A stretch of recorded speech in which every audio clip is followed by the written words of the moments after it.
So at some point in time, you're at Jackson State Prison, and from what I'm understanding, you're saying that the search team would free pick 90s babies? Yeah, they gotta let them know. So it wasn't on 2,000 babies like that when I was in there. Right. That was only 90 babies, and they were turned up. But boy, that search team they represent boy. And I think the difference was I went in at 28 opposed to going in at 18. You was a grown man. Yeah. You was a grown man. And I had experienced life. Right. So you weren't about to talk me into doing this, convince me, leave no food on my bed or none of that crazy stuff. You know, I was green to a lot of stuff. You didn't know I was green because I watched. Yeah. That's something I've always been blessed with, the ability to observe. Mm-hmm. So as I was observing, coming in, stayed quiet. It's probably already look young, but the way the CERT team used to handle them 90 babies, bro, I seen their back slammed out. I seen them get slapped. I seen them, you know, when they say be quiet, they keep talking, come over there and slap the hell out of them. You and child, you got 60 seconds to eat, food hot. I don't want no talking, see them folks talking, jack them folks up, throw them, you know what I mean? Throw them from the table, kick them, punch them, beat them. Like bro, Jackson was on fire. I came home in 06. They told me to stop talking about myself in the interviews. But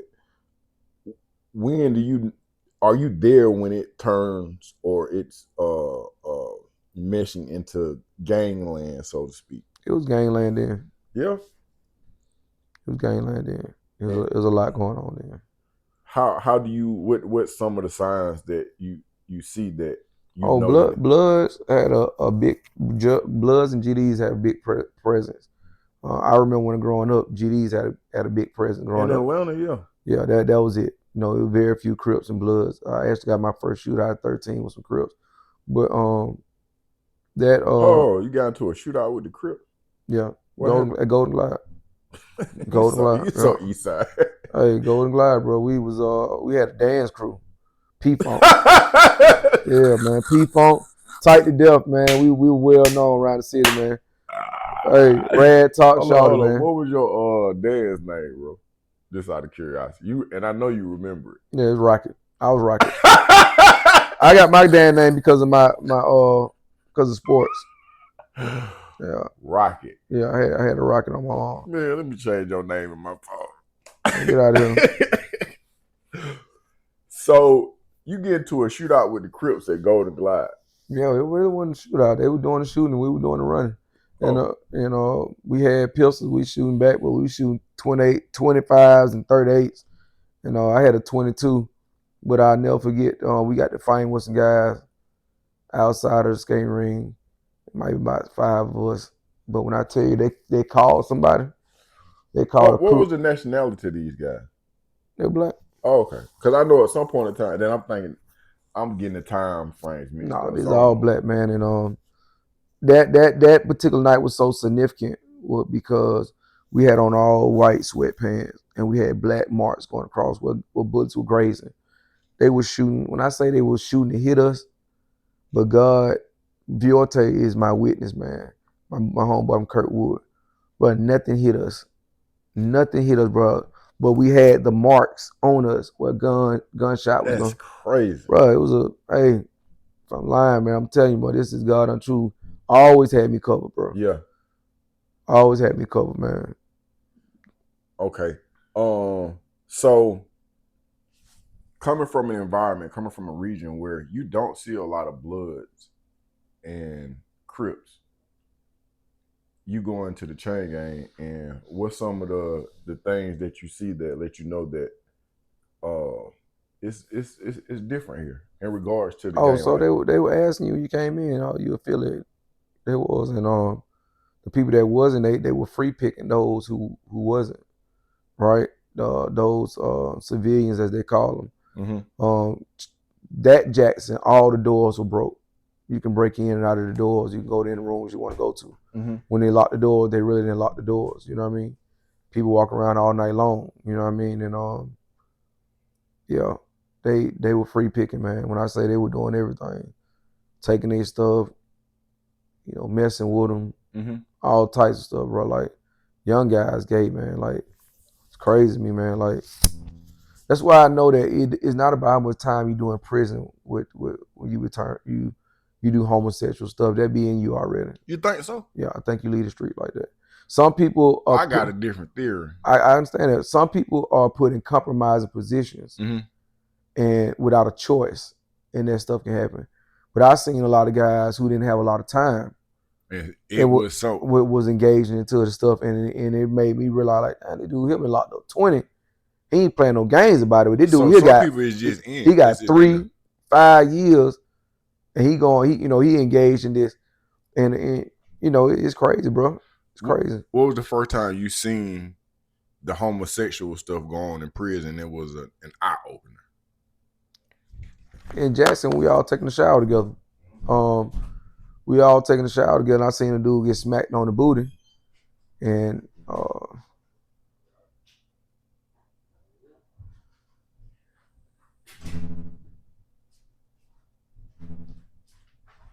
you stop talking, bro. Yeah, the door started open. I didn't know what's going on around me. What's going on, King? You all right? Yeah. You right over here, bro. Yeah. You mean goddamn? I started talking. Shit, the damn door open. I didn't know. Yeah, no. I didn't know something that goddamn dope. Shit. He say shit. Chain gang still goddamn. Said don't go nowhere, boy. Okay, so what was the eye opener? In Jackson, seen a dude get smacked on the butt while we all taking shower, and he just allowed it to happen. No consequence and repercussion. And you hear folks screaming all that night, man. Some folks screaming because the demons messing with them, the spirits. Some folks screaming because they're getting raped. You know what I mean? It's various things that could be going on at that time. And this is no Jackson ain't nothing like that now, but I don't think. But back then it was. It's either wolves or lambs. Just that simple. And you got to figure out who you gonna be or who you are. Oh, they'll figure it out for you. Oh yeah, they did that.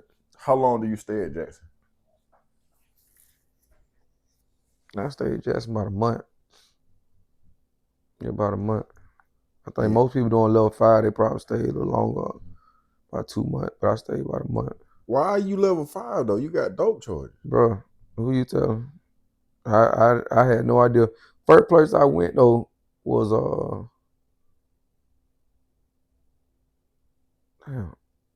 Willem.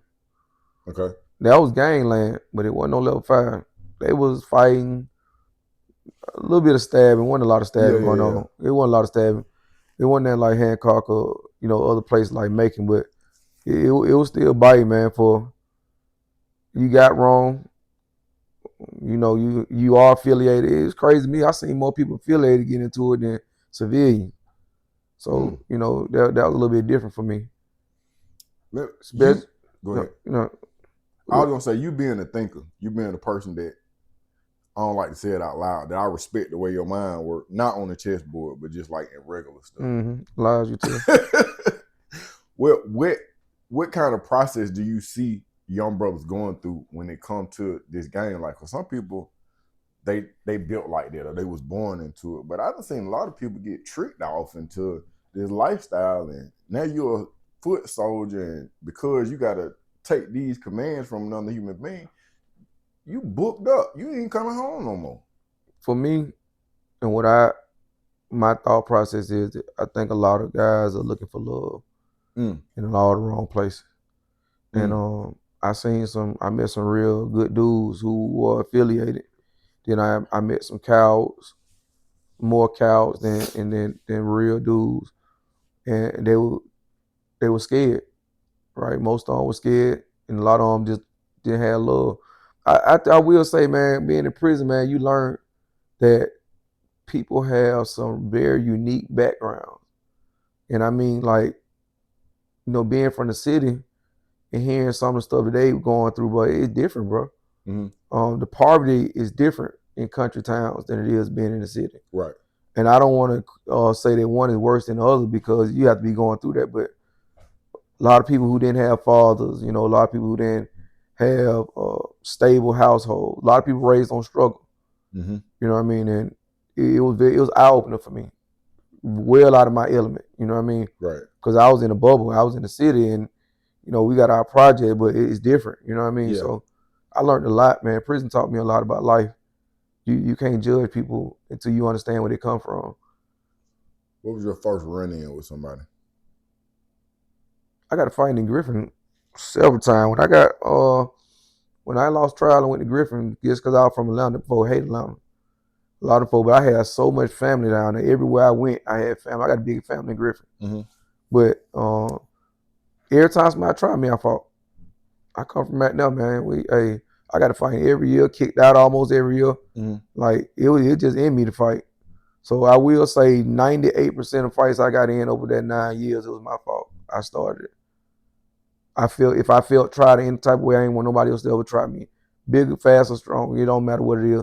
And if they was affiliated, I make sure I go holler at the big homie, let them know, hey, bro, I'm gonna do this. Mm-hmm. I just need you to let it be me and them, win, lose, or draw. And it was always like that. Did you ever get any? Nah, we ain't going like that. I ain't never had an issue. Never had an issue. Okay. I think people like to see chaos, right? I only met a few people who was in the piece, especially like affiliated. Like it was a few, but people like chaos, especially in that environment, man. You know, it's those spirits, bro. Spirits are real, Right. and you can see spirits. What you mean? I'll never forget, bro. That everywhere I went, whether it was at 5, 3, or 1, no matter what level, bro, people get to arguing, and if they don't fight or go to the other side, you can look to the other side of the dorm. They about to get the fine. If they don't get the fine, it'll come back in it was days like that, right? It always was like that, bro. You can just sit. I used to sit and play chess or working out. All you do is observe everything that's going on. You always paying attention, but argument to break out over there. They don't get to find argument to break out over there. And you see, and as I became more spiritually inclined, these are spirits that jump into people to people. They looking for the weakest vessel to jump.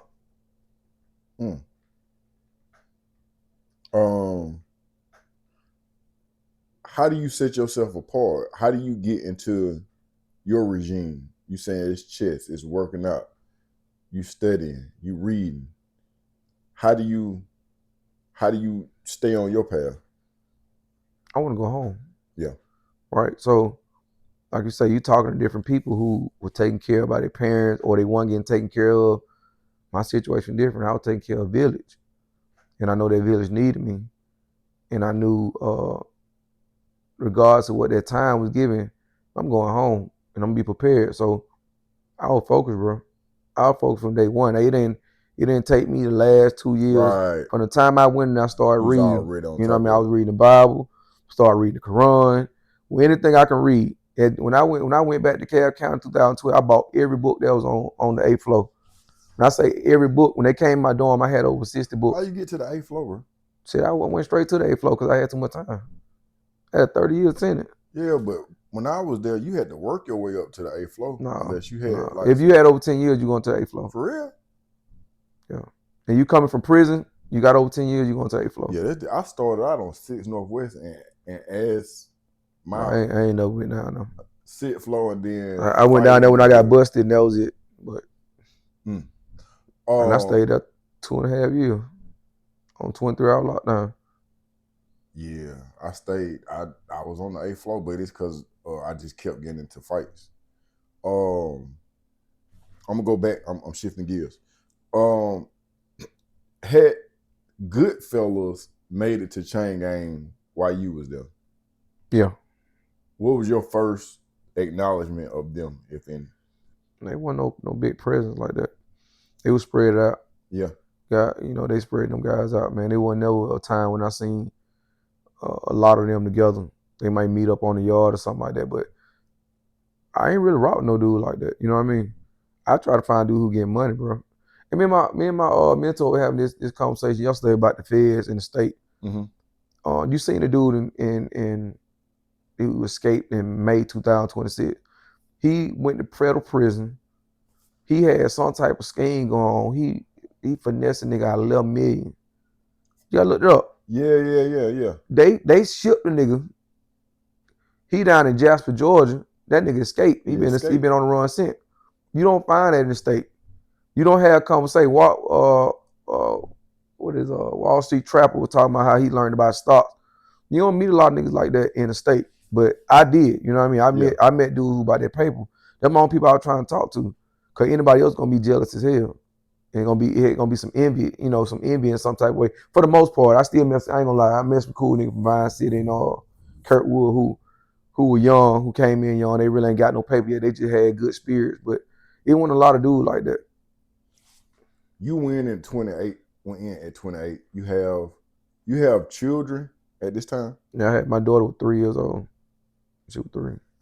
How is that relationship altered because of your incarceration? My daughter has taken on characteristics that I had without me even not being there at that time. Mm-hmm. She doesn't hug. She doesn't say I love you.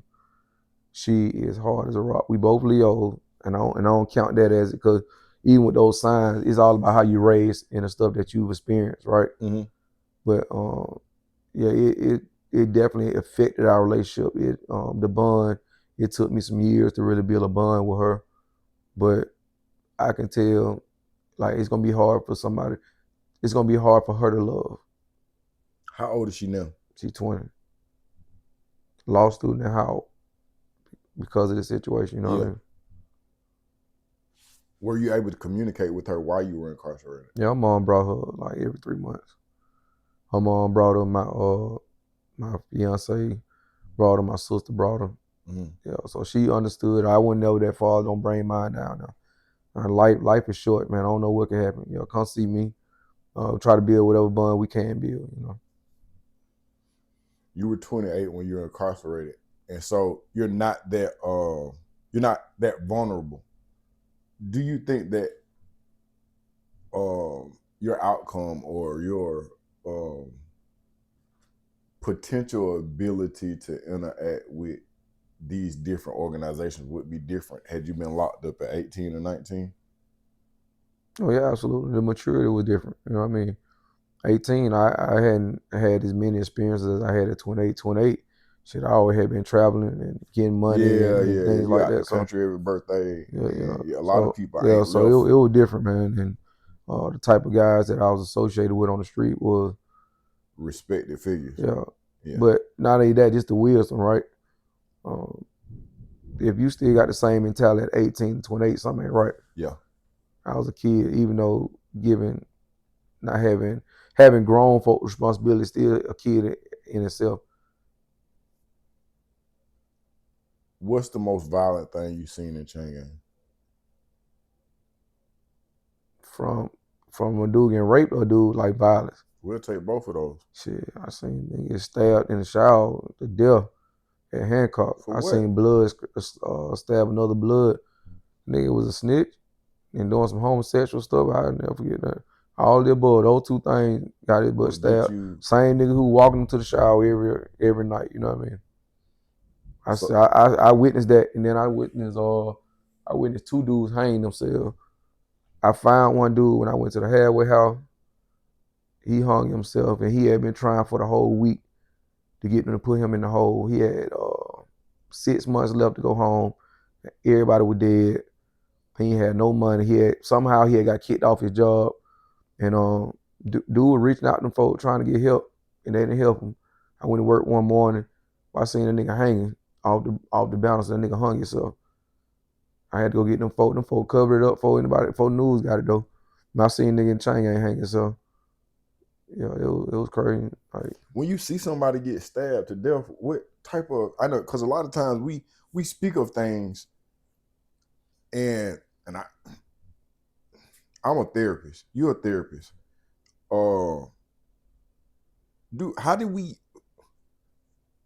Do you acknowledge this as trauma at all, or you just absolutely trauma, and it's been something too that you just adapt with. But the only difference is now that we understand what emotional intelligence is. Mm-hmm. You try to find a way to heal from it. We have these conversations opposed to acting like it never happened, but it does affect you and how you respond and how you love and things like that. Even being on the street, getting in shootouts and watching people die and things like that and losing love, all that stuff is trauma. And it does affect you. And the ones who think it doesn't affect them, they just don't understand emotional intelligence. But at the time that it's transpiring, in my mind, I see you just looking away like it's just another day. Oh yeah, that's part of chain gang. You know, seeing somebody get jumped, seeing you get people get stabbed all the time, but the death is different. Yeah. Like you see nigga get stabbed, blood everywhere. What count was you at when it took place? I would say I seen stabbing at Wheeler, Hancock, even Washington. And Washington was level 1. Washington ain't there like it was when I went. Them niggas was scared to do anything up there. It was sweet. That was my last count. Man, it was so sweet up there, man. I'm so surprised they got killing going on now. But yeah, I seen somebody get stabbed up there, but it was I seen somebody like other counts, like Real Ben ain't really one like that. Willie definitely was. Mm-hmm. Like niggas getting stabbed up there like hell. It was gangland. That was my first introduction to chain gang, and it really was it was God blessing me. That ain't nothing like no making or it ain't like no level 5, but it definitely was, you know, it's still going down, you know what I mean? Yeah.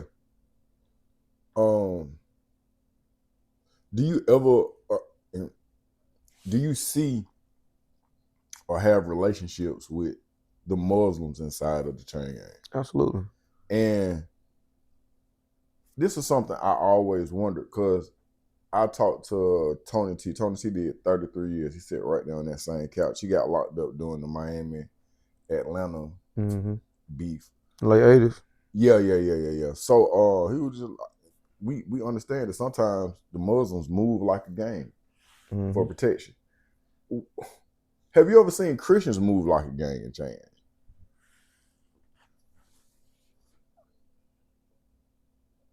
Not in those numbers.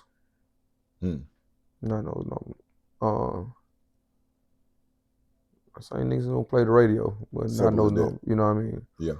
Not in those numbers. It's different, man. It's a different mindset. You know, it's a different belief system. You know what I mean?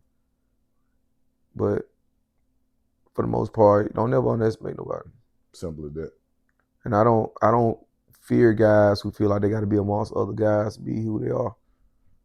That's the big difference for me. Like a lot of guys didn't have that fight in them unless they had a bunch of people around them. And that's crazy. You know what I mean? Yeah. At some point in time, you start to get closer to the door.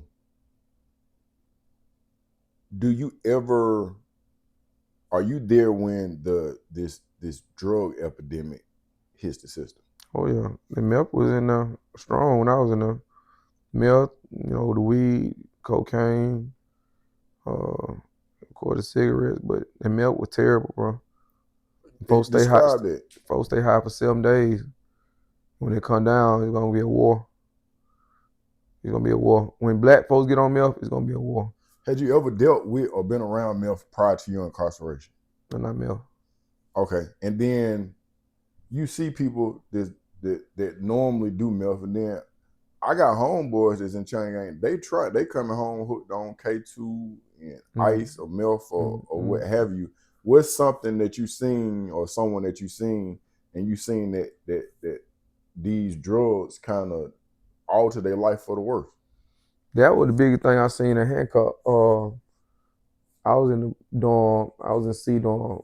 It was supposed to be like a thunder dorm. It was nothing but 90 babies. 90%, 90 babies, man, with life without. And all them niggas was hooked on that meal. And when they get high, they go to stabbing each other. And when they come down, they go to stabbing each other. When they high, shit, they in zombie land. You know what I mean? They in zombie land, bro.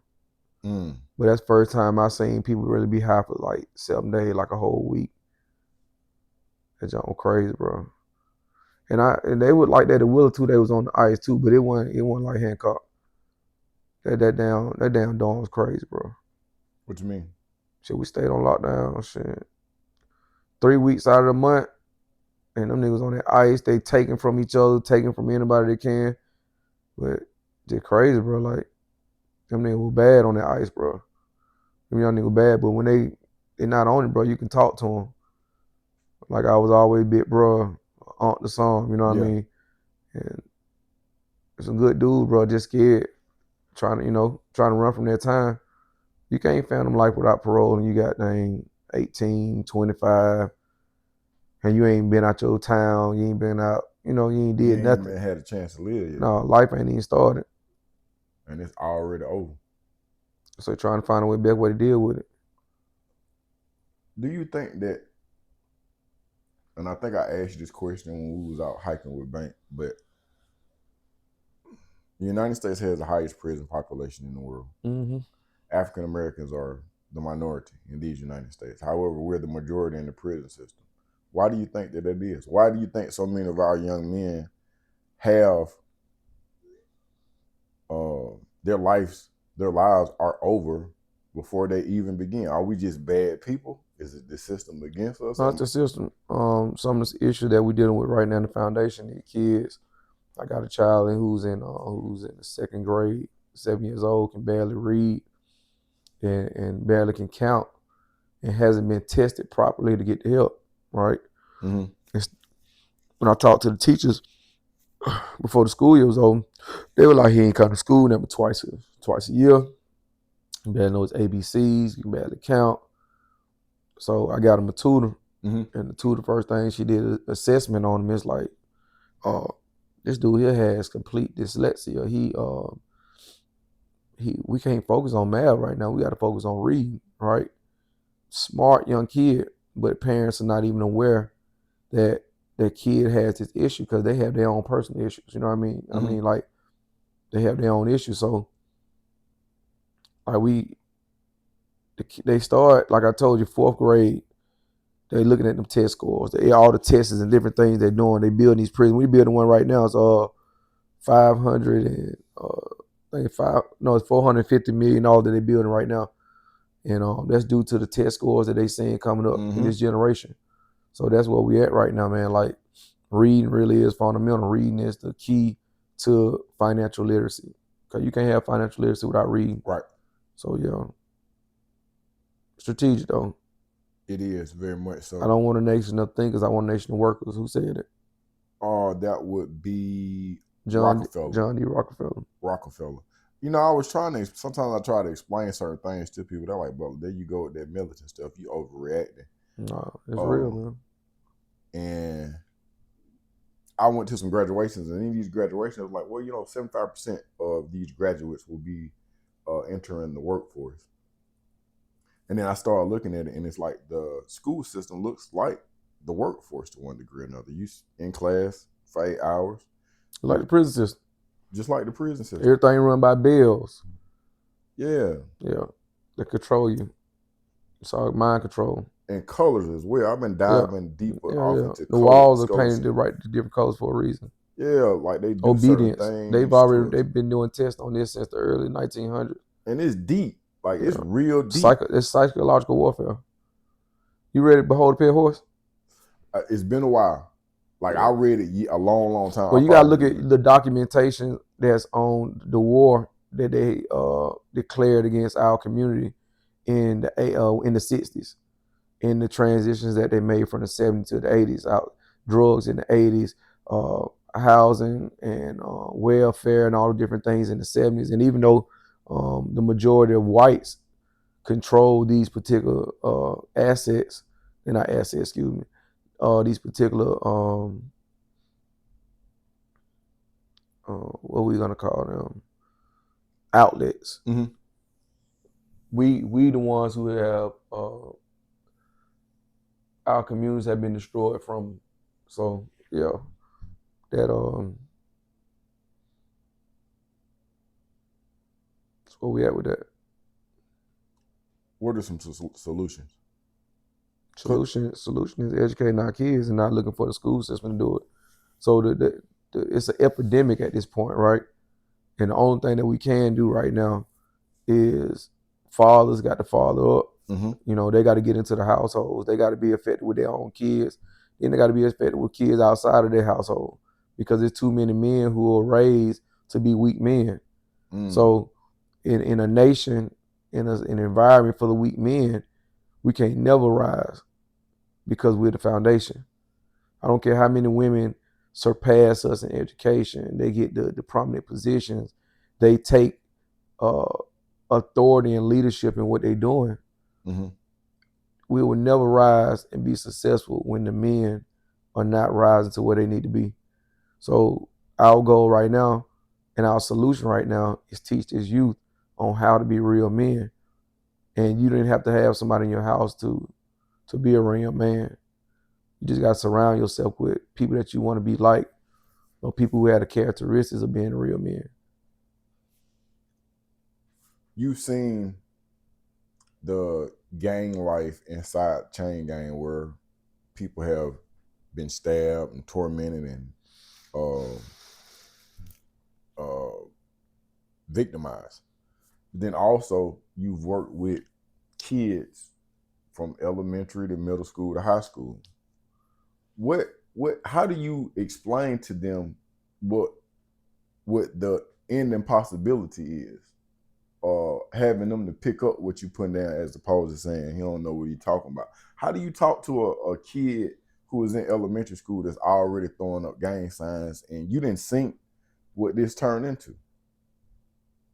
You have to first they got to gain their respect, and to gain their respect, you got to show them something that they never received, and that's love. Mm-hmm. Everybody desires it. Everybody don't know how to receive it. Everybody don't know what it look like, right? You just got to keep trying, man. It's not a destination. It's a journey, especially with these kids, right? When Mm-hmm. you've been neglected and you've been raised on struggle. And once again, man, you got to be able to distinguish people who are raised on struggle and love. When you find a child been raised on struggle, you know you got to tie your boots up, man. Mm-hmm. It's gonna be a journey with this one right here, right? Mm-hmm. Because whatever you teaching them, whatever you showing them, they still got to go back home. If you're not gonna adopt them and you're not gonna get them out of that environment, it's gonna be an uphill battle with them, and you're not always gonna win. But our goal is to sow a seed, not to change nobody. What do you tell a single mother who has young black teenagers in her household and she just wants them to be alive and free? What can she do to increase the chances of her boys outliving her? Pray and connect them with a black man who's a stand-up guy, who has character. You can raise him, but you can't raise him to be a man. You can raise him. Mm-hmm. He can be a great young man, but you can't raise him to be a man. He's gonna have to be somebody who crosses his path. That's a male. Not necessarily look like him, but it helps when they look like you, and they got to see that you did make it. You are successful. Everything that you're telling me, you exemplify. Kids don't fall for that. Tell me one thing and do another. You got to tell me and show me, you know. And that's where I try to surround the youth that I deal with real men. And one reason I joined the Hunter, Mm-hmm. there's a lot of successful black men, man, in prominent positions in society that you don't see in the hood. You don't see it, man. And uh, those guys are some great examples of what manhood is about what success look like, right? So whether they graduated college or didn't graduate college, Mm-hmm. I've met quite a few that didn't graduate. You know what I mean? Some that didn't graduate high school, but very successful right now. Mm-hmm. It can happen, man. You know, outside of rappers and athletes, they need to see us, ordinary guys, out here making a difference. You said rap. Let's touch on it. Young Miami song. Spin that. Your thoughts. Adults can understand that's some bullshit, Mm-hmm. but kids can't. So I would not play it for no kid. As far as adults listen to it, and, you know, we had our people, our women, have Lil Kim's, Trina, and all that stuff there, Mm-hmm. right? Mm-hmm. I can separate the two. I can. Right. Everybody can't, right? I don't condone teaching kids to scam, do drugs, call each other out their name. You know what I mean? it's just crazy, bro. Like the generation is so impressionable. Everything that we listened to back in the day, we didn't really necessarily have to go do it. We still had our own mind. They don't have their own mind no more. Mm-hmm.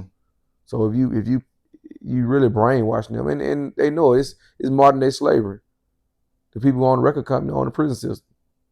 That's true. And I was just thinking about that because you listen to these songs. I want to say that's the worst song on the radio, but I listened to the radio yesterday. It's not. But then after these songs play, I hear advertisement from Coca-Cola, Home Depot, Yeah. Walmart. So the music is so garbage right now. Right? I feel for these kids, man. If they don't have parents who can indoctrinate them into what real R&B look like, real soul, jazz, other alternatives, because music is a gateway. It's a frequency. Mm-hmm. You can alter people's mood through music. If we don't divert them to something else, I will commend the gospel rap. Like that is it. That's phenomenal. That's all my daughter listens to. She don't listen to spin that, and that's on her own accord, right? Mm-hmm. You just need kids with their own minds, but the ones who have their own minds, you got to feed them things that are productive, not destructive. As recently as yesterday, 2 young teens gunned down in Atlanta. Right now is an active gang war. I'm gonna leave the names out of it because I don't want to glorify anything. What is your take on gun violence with young teens in Atlanta and or DeKalb County? Lack of emotional intelligence. They sensitive. Man, you have an altercation. We have a disagreement, right? Mm-hmm. We even get to fighting. Why am I coming back to take your life? Because I lost. I know it sounds crazy, bro, but I feel like they don't have anything to live for. And that's the problem. Even when we were young as teenagers, we wanted to live. Mm-hmm. We might have did things to get our whole life taken away. We might have did all types of things, man. But we wanted to live. These young kids, when you talk to them, they don't even care about living. No, for real. So we don't stand a chance with that type of mentality, right? So we try to change that from youngest on up. But you got to be honest, man. A lot of them are gone. They're so young, though. It's a balance, though. Prison taught me that was a balance. When you're looking around and you see some of the people and some things they experience, you got some people who are heartless. They really are possessed by a spirit of the devil. Like, we all have spirits we battling, but you got some spirits stronger than others. Crack, cocaine, heroin, meth. These are strong spirits, right? Mm-hmm. And when you look at everything, if everybody were good, you wouldn't know what bad is. Facts. So it's a balance. God told us in the word that this time was going to happen. For those who don't read and study the word, they don't understand what's going on. But when you understand what's going on, you just know how to move and adapt to it. Try not to put yourself in certain situations. You know what I mean? So I'm gonna start wrapping up because I know you got stuff to do. I see you checking your Android over there. Yeah, so I want to do like a resume. I want to give your negative accolades. I want to do that list, and then I want people to understand where you're at now and all the things that you have accomplished in regards to you're a doctor, you're pardon, horrible chess player. But let's start with the negative in regards to just street. Let's just focus on the negative because all the other things are not gonna. They don't amount to nothing, right? The negative would be how I didn't go harder for some of the kids that I had the opportunity to help, right? Some kids I gave up on, and I hate I did that, and they are in worse situations. Is it my fault? Maybe not, but I still feel partly responsible because people brought in your life for a reason. Right. You ain't supposed to change nobody. God do the changing, but it's certain seeds you got to sow, and I think about those. I think about some of the things I could have did to be a better father, right? Mm-hmm. I don't think we look at this at all. That spoiling our kids is harming our kids. Facts. My daughter is genuinely a great child, a good child, doesn't get in trouble, about to have a law degree, all these things but I looked at what we felt that was spoiling her. She doesn't understand struggle. We as a whole have taken all the struggle from these kids, and it's gonna hurt them, right? This is why I just found out just a couple of days ago that black boys make up the highest percentage of suicides among blacks, not the girls. The boys do, right? Mm-hmm. The strongest part of the foundation is quitting. Is who? It's quitting. Okay. They quitting on life. They quitting every time they get a chance. That's what we failing at, bro. I'm not saying it's better for the women to be doing it. I'm saying that we're the foundation. So if the foundation is not right, the house can't stand. And that's one of the worst parts of what we're building right now. Our young boys, the youth need us, but our young boys need us, man. Okay. Shifting gears. Because I give me all the bad stuff you done did in your life. Prison, drugs. I ain't about to do that. No, see, you on damn camera. See, that's the difference between this generation and my. No. See, you talking about? I'm talking about the things that we've already talked about. I'm saying I'm trying to paint a picture at the end of the video, but you climbing the tree again. Okay, say less. You chimping out. Okay, say less. All right, bad thing. You dropped out at what age? Are you graduated? No, I'm graduating later on, but doing bad things since I got out of prison. Life. I ain't like going to do all that. You're trying to do it before and after, brother. Okay, being. All right. Bad things is selling drugs to my communities. Right. Bad thing is getting into having violent act with other men. I would say that. You went to jail at what age? At 28. I went to prison at 28. You went to prison. How much time were you served? 9 years, 1 month. What were your charges? Trafficking, manufacturing, distribution, possession. What year do you come home? 2018. What's the first thing you did to help your community when you came home? Besides be a walking example. Help my daughter. All right. Then how do you start giving back to your community? Going to the school system, mentoring, going to outreach programs and starting to feed the less fortunate, mentally, physically, spiritually, emotionally.